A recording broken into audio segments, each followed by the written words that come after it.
everybody. This is the marketing strategy session, and today I have Nicole Bernard on with me, and we're going to talk marketing. And she has found out the secret to setting up the foundation for marketing. So that is what we're going to discuss today. Nicole, thank you for coming on the show with me. Yeah, thanks so much for having me. I'm excited for our conversation. Great, great. So we're talking marketing, and marketing has a lot of different, I guess you would say, myths behind it. People think sales is marketing, and they think advertisement is complete marketing, and so forth. You've been marketing for years. I love with your podcast, you actually toast to marketing. You raise a glass and talk marketing. So I want to get your take on what marketing is and how to properly address or set up marketing or look at marketing when running a business. Yeah, definitely. That's a great place to start. Yeah, so you touched on the foundation before, and I've realized after talking to so many small business owners that we're also excited to jump into our business that we kind of forget the foundational pieces, like what our goals are, who we're actually talking to, and like our messaging, branding, all of that. So, because all of those are different aspects within marketing.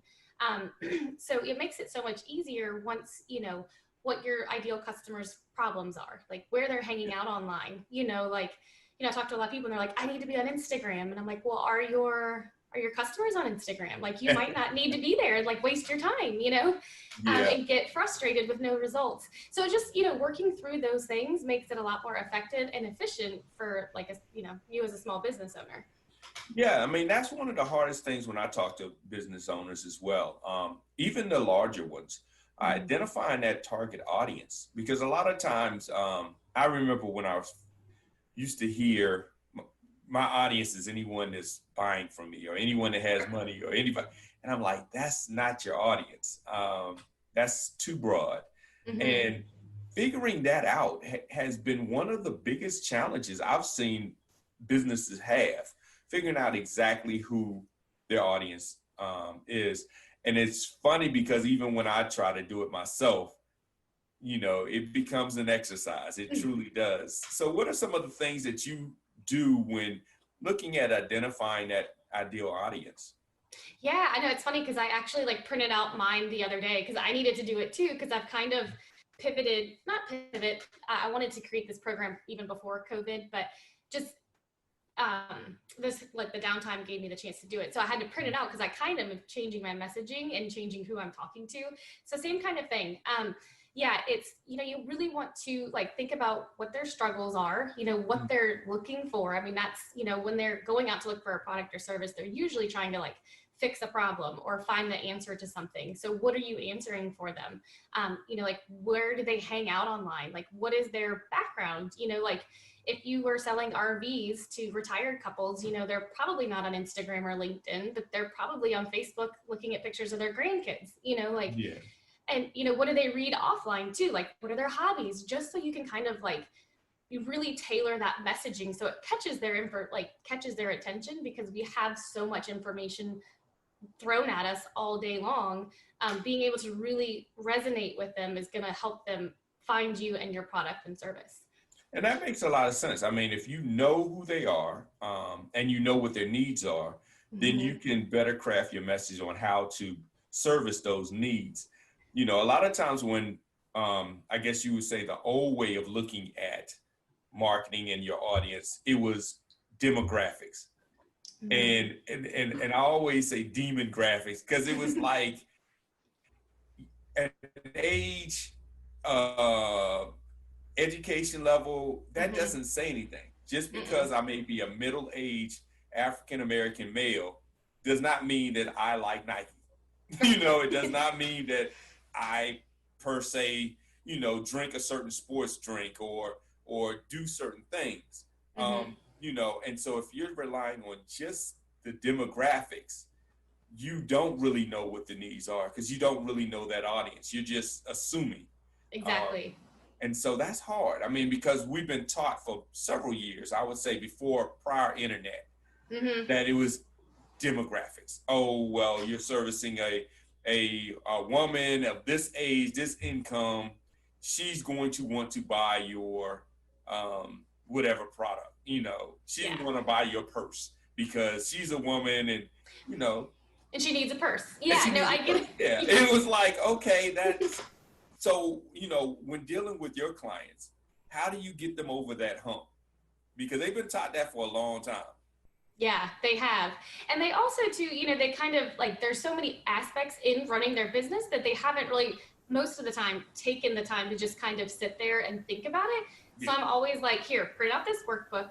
It's not that long. Pour a glass of wine, cup of coffee, whatever you feel like doing, and really just take like 30 minutes to really try and figure out, what their barriers are. Like, why wouldn't they buy from you? Is it their financing? Like, do they yeah, not have the income? Like, what are their hobbies? Like, what, just all of these kind of little things that we don't quite think about. But then when you write it all down and you can kind of see it, like, has a narrative, like, oh, this is, you know, RV Ronnie, and this yeah. is kind of what he's interested in. And, but yeah, just going based on total demographics is so big. That's what they taught me too in college. And it was before the internet, before social media, same thing. So I'm glad we've evolved.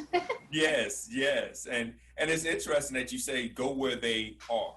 Mhm. So, you know, now the new craze is TikTok. And I remember when it was Snapchat and Right. Instagram and Facebook. But here's the thing, if you understand your audience, you understand where they go to consume information, because most people now are savvy enough to do some due diligence. They will Yeah. do research. So where do they go to get that research and get the, I guess you would say, popular approval to utilize a certain service or product? So Hmm. how do you get them past that? Because a lot of times we get thrown through media the next big thing. So Right. like right now, TikTok. Right. And to be honest, the only people on TikTok is my little one, and she's dancing and she's not buying from anybody. Right. So, Yeah, I still haven't tried TikTok. I mean, I've seen some of the videos, they look hilarious. But yeah, it's that same whole like so and so's doing this, or like so and so has ConvertKit, like I need that. There's so many tools out there, whether like social media, email, all of it, and it's like that shiny object syndrome, and I try to talk them back off of a ledge, like, okay, we're going back to where is your ideal customer and where are they hanging out at, and it could, yeah, maybe not be social, it could be Google. So let's work on your search engine optimization, let's work on your reviews. So each client and each, business is unique, and they're going to have different strategies to reach them in different areas. But yeah, it really is just repeating to my clients, like, where are they? Go there. Like, let's not waste our time. We're not going to open up a social media account on every single one, because it doesn't work. Like, you don't need to be all of those places. You just need to be where they are and engaging them, and then using these strategies. Like, so say if it is Instagram, say you're a local coffee shop and you want to show your pastries and coffees, then we'll go into like your hashtag strategy to get more eyes on you. So just different things like that. Like, everybody's unique and each business has their own strategy, but yeah, just keeping that in mind to, we don't want to waste our time. We have another million things to do. So let's just focus on where they are. okay. And one thing that I always like to keep at top of mind is when you're seeing these ads that so and so made X amount of dollars in the 30 days. You know, I made Mm-hmm. $1 million in 30 days with this simple process. Right. Understand that their target audience really isn't a business. Their target audience is an opportunity seeker. It's a different model. It's a different Mm-hmm. business. So a lot of times, you know, you may get caught up in the dollar amount and the time frame, which is the bait, and that's Right. well done. But understanding that when you buy those type courses and so forth, a lot of times they're not really meant for a business. Right. So, you know, understanding yourself as an audience, you can help tailor your strategy, not to follow strategies that aren't meant for the type of audience that you're looking for. Right. So, you know, that's something to think about. Now, as you're putting together these strategies, so you've got your audience, you got where they go to retain information. The next step in marketing, usually setting up the foundation is what? Yeah, so from there, so now that we know who we're talking to and where we're talking to, then we would create like our strategy. How much content are we going to put out? Like, what are the keywords that they're looking for? Like, what are we going to start creating that is going to help them move along in their buying journey? So we would come up with their content strategy. And then from there, we also to kind of branch out, like that would go into their social media strategy. We'd start scheduling out posts. But then we still get online. Like, we don't just schedule and leave because algorithm wise, and just your followers, they know that whether it's scheduled and you're just pushing it out. So it really is meant to be social. And then we would take into account, your email and things like that. And then full circle, we would, each month look at their analytics. Like, okay, so where are we seeing red flags? Where are we seeing growth? Like, we're going to tailor our strategy to, really expand on those aspects that are performing well. And then each month, we kind of just keep going that helps us guide our strategy through. Okay. So you're really data driven decisions. So it's not emotionally driven decisions. It's more data based decisions on how to move forward after you develop the strategy. Yeah, totally. And that's what I love about marketing. Like, there's so much creativity as well as strategy, and being able to blend those together is what really is going to start getting results. Great. So what is the, I guess you say, good, bad, and ugly that you've seen in marketing? Yeah. So the bad is like what you talked about, those ads that you see come through, like, 100,000 K launch, and it's just like, come on, did you really? And how many times have you launched before that? And I don't know, you're right. There's like so much behind the screen that none of us ever really see. So yeah, that's the bad. Like, don't fall for those. Yeah. Because they make them so enticing. I mean, it's hard not to, Yeah. But yeah, so, and then the good, like the great marketing that I've seen is just the people that really do, connect with their audience, that really do like resonate, and put themselves into the story. Like right now I'm reading Building a Story Brand by Donald Miller. It's fantastic. Have you read it? Yes, I have. That is a great book. Great. It is. And I never really thought about like the psychology kind of stuff behind it that he goes into, and how we put ourselves into their story, not so much we are telling a story. So looking at it that way has been an eye opener. But just, yeah, the good ones are like being able to see people execute that, and in such a natural way. It's really neat. Yeah, if you can make them the hero, that was one of the biggest takeaway that I took from it. I was like, wow, so many times we want to be the hero. Yeah. That's not how you win. It's you make them the hero. You just assist the hero. Yeah. You're Robin in their Batman series. So yeah, that is a great book. If anybody wants to look at that, it's a great read. And he also has supporting material behind it as well that he gives you to help you understand the psychology behind it all. But, marketing is about that relationship, the communication. It's not the days of Mad Men. Even though I like the show, that whole, I'm going to just force you to buy because I have these clever words that I can say that makes you mesmerized and hypnotized to buy my product. Those days have been gone. Been gone a long time ago. Right. People have social media. They have so many resources to make choices now.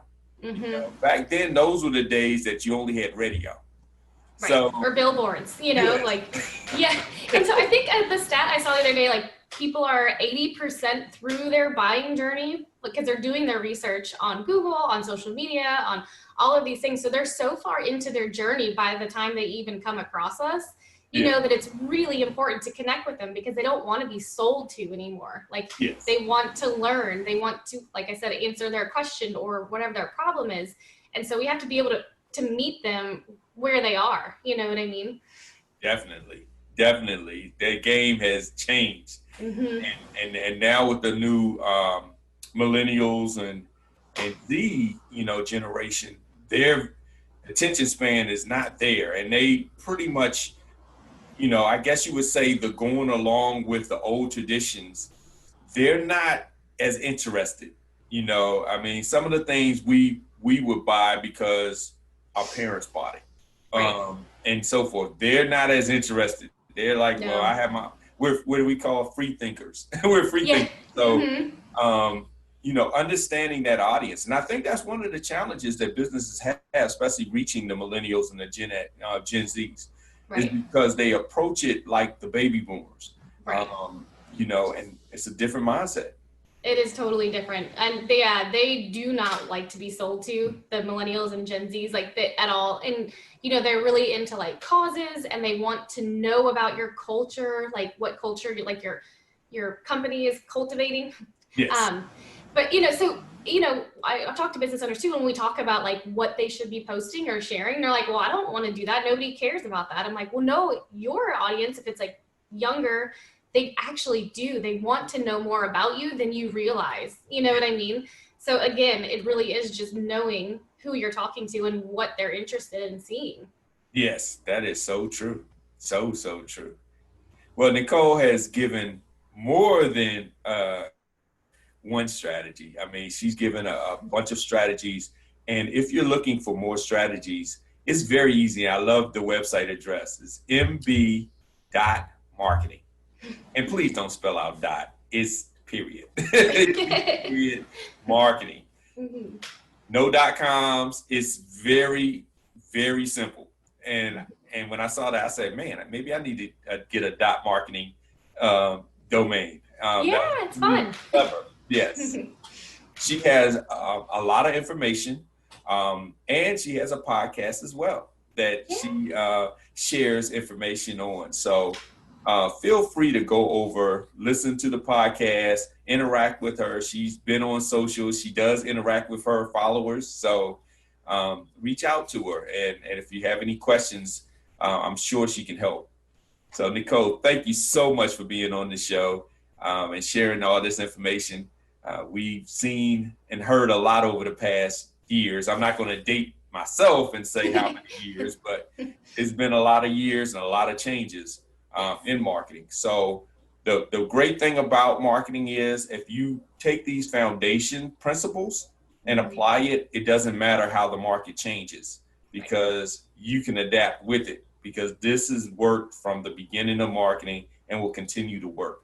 And that's knowing Definitely. your audience, knowing where they go to get information, knowing how to craft your message, and building relationships with them.